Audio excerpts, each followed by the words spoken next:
I feel like it's important for just longevity, mental health, strength, like your flexibility, endurance, and just how we kind of care for ourselves. Just something that I enjoy doing. It's more than a passion. It doesn't need to be what it was. It doesn't need to be what I'm doing. It doesn't need to be what someone else is doing. All right, for those of you who don't know me, my name is Ryan. I work here both with White Line Strong Gym and White Line Athletics. Been in this gym since 2018. Went to school, 4-year degree, Bachelor of Kinesiology, certified as personal training. We kind of moved around a little bit. Started off more performance side, hockey, basketball, volleyball, soccer. Then more kind of rehab services as well as like boot camps and like training with older adults. A little bit of everything. Fitness and health has always been a big part of my life with that as well. My own training now kind of runs the gambit of like more like kettlebells, sandbags, clubs, things like that on top of running. It's usually some like long endurance running.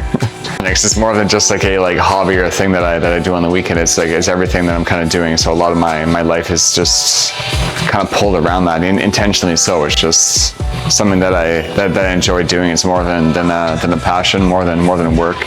I feel like it's important for just longevity, mental health, strength, like your flexibility, endurance, and just how we kind of care for ourselves the way that we can care for our family and loved ones. It's important to have that kind of practice for ourselves too.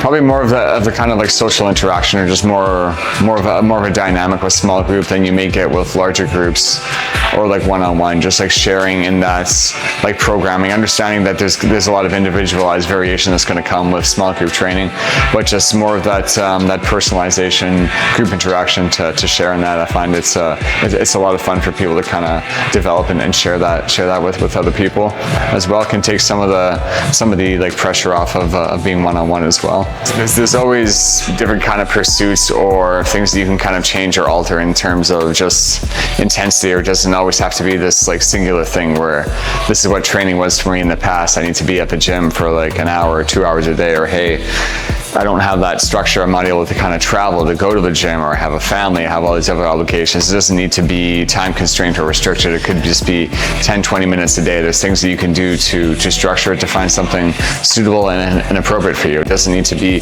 what it was. It doesn't need to be what I'm doing. It doesn't need to be what someone else is doing.